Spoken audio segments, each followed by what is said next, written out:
Olá pessoal, seja bem-vindo ao nosso canal mais uma vez. Temos aqui uma notícia, um artigo do jornalista Ricardo Couto, que ele diz o seguinte, está aqui no site do UOL. Tudo um dia passa, mas o bolsonarismo em marcha veio para ficar. Existe o bolsonarismo e existe o bolsonarismo. O bolsonarismo está muito associado ao bolsonarismo. Nós sabemos o que significa bolsão, aquele que se sente acima de qualquer suspeita, acima de qualquer cidadão. E veja bem, o Ricardo Couto, ele faz esse artigo criticando principalmente o comportamento de algumas figuras, principalmente figuras públicas. Vamos dar um exemplo, ele não fala disso, mas vou dar um exemplo.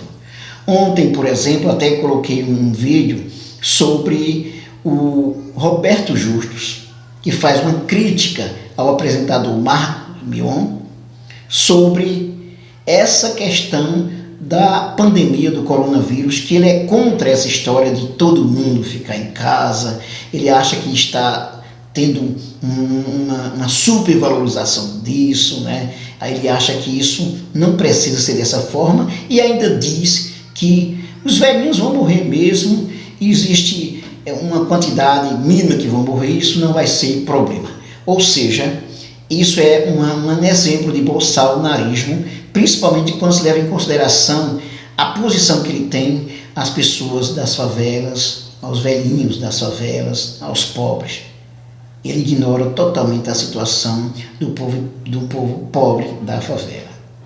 E outro também que apresenta uma posição boçal e também desrespeitosa, na verdade, é o diretor-presidente aí da Madeiro, que também é contra essa, inclusive contra as pessoas ficarem em casa, acha que está havendo exageros sobre isso, que tem que pensar na economia. E isso é um exemplo de bolsonarismo. E o Ricardo Couto, ele diz ainda, considerando, por exemplo, que 35% da população brasileira acha que o que o Bolsonaro está fazendo frente à questão do coronavírus está muito bem, obrigado. 35% da população, isso é muita coisa. E dentre esses 30% vamos ter principalmente a maioria, esses 35% de boçal, na verdade a maioria absoluta boçal, que não leva em consideração o que vem acontecendo na sociedade. Por exemplo, mortes na Itália, na Espanha, o perigo do avanço do coronavírus, o perigo de chegar a uma epidemia, ao colapso da saúde pública, não leva em consideração tudo isso. Até mesmo o Donald Trump considerou o perigo que esse coronavírus é e já, inclusive, tem feito medidas importantes, realizado medidas importantes para conter o coronavírus, inclusive contribuindo para o salário do trabalhador, que ele vai ficar em casa e que corre o risco, inclusive, da economia degringolar e o trabalhador não pode ficar sem o básico para sobreviver. Enquanto isso, o Bolsonaro aqui não pensa nessas coisas. Mas voltando ao bolsonarismo, vou ler uma parte que o Ricardo Couto disse, o seguinte aqui no UOL.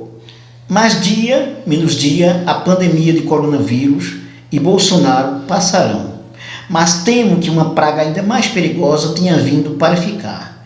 É o bolsonarismo em marcha, uma nova categoria de pensamento e de atitude diante da vida. Ou não é inacreditável que 35% da população brasileira, segundo o Datafolha, ainda avalie como ótimo bom comportamento de Bolsonaro na crise do coronavírus? Diante dessa tragédia, há muito anunciada e da sequência de atitudes irresponsáveis daquele que deveria comandar a nação neste momento, custa entender como 3,5 entre cada 10 brasileiros ainda apoiem o presidente da República. Essa avaliação é pior do que a de governadores e do ministro da Saúde, mas ainda assim demonstra como mais de 1/3 da população não faz ideia dos perigos que está correndo com esse estrupício no poder. O bolsonarismo é anterior a Bolsonaro, é verdade, mas a partir de 2018 saiu das tumbas e dos armários da direitona enrustida para ganhar as ruas ao ganhar um porta-voz da mediocridade, do rancor, do ressentimento e de tudo que há de mais nefasto e abjeto na alma humana. Como dizia Nelson Rodrigues, os idiotas perderam a modéstia e viraram protagonistas deste circo de horrores. A julgar pelo Datafolha, aconteça o que acontecer, esse exército miliciano veio para ficar e não arreda pé das suas certezas baseadas na negação da ciência, do saber e dos fatos. Basta ver os comentários publicados neste balaio para ver que até que ponto pode chegar o negacionismo ululante que na semana passada simplesmente se recusou a ouvir o barulho dos panelaços diários e atribuiu tudo a uma conspiração da mídia. Em que mundo vive essa gente descolada da realidade, que inverteu o sentido das palavras verdade e mentira, dançando num baile de máscara e batendo palmas para ver louco dançar? Uma próxima pesquisa poderia investigar de onde eles surgiram, o que pensam da vida, onde moram, o que comem, como se relacionam. Poderia até render um Globo Repórter. Será que eles só acreditam no Ratinho, no Silvio Santos, no Bispo Edir Macedo, assistindo a Record, ao SBT e agora CNN? Acho mesmo que todos os jornais e até a Globo são comunistas, a exemplo de Bolsonaro? Para combater o marxismo cultural, criaram o bolsonarismo cultural, uma obra original do guru Olavo de Carvalho, um doido de pedra que caça ursos nas horas vadias. Por falar nisso, que fim levou Regina Duarte, a nova estrelinha da companhia? Sumiu na bruma do Planalto depois de levar um esfrega do general de plantão. É tudo tão surreal, com a insanidade avançando sem controle, que uma medida provisória editada na calada da noite desta segunda-feira permitia às empresas suspender o pagamento de salário dos trabalhadores por 4 meses para garantir empregos. Como tudo é feito nas coxas, no meio do dia o governo já tinha voltado atrás, mas aqueles 35% do Datafolha devem ter aplaudido a ideia. Como achariam bom se o Jim Jones dos trópicos decretasse a pena de morte para quem não estiver satisfeito. Esse índice de apoio a qualquer barbaridade que o presidente cometa é o mesmo mostrado em todas as pesquisas anteriores do Datafolha e do Ibope sobre a avaliação do governo. Não muda nem a pau. Se o Brasil declarar guerra à China, esses mesmos 35% vão aprovar e achar bonito.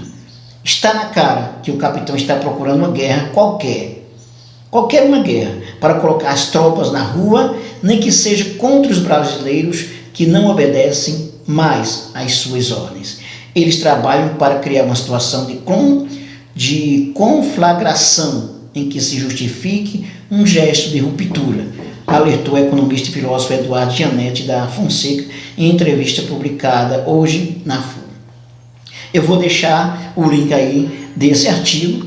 Não esqueça de se inscrever no nosso canal, de dar um like e de ativar o sininho para receber nossas novidades e acesse a nossa playlist de Sociologia, Política, Atualidades e muito mais. Até mais.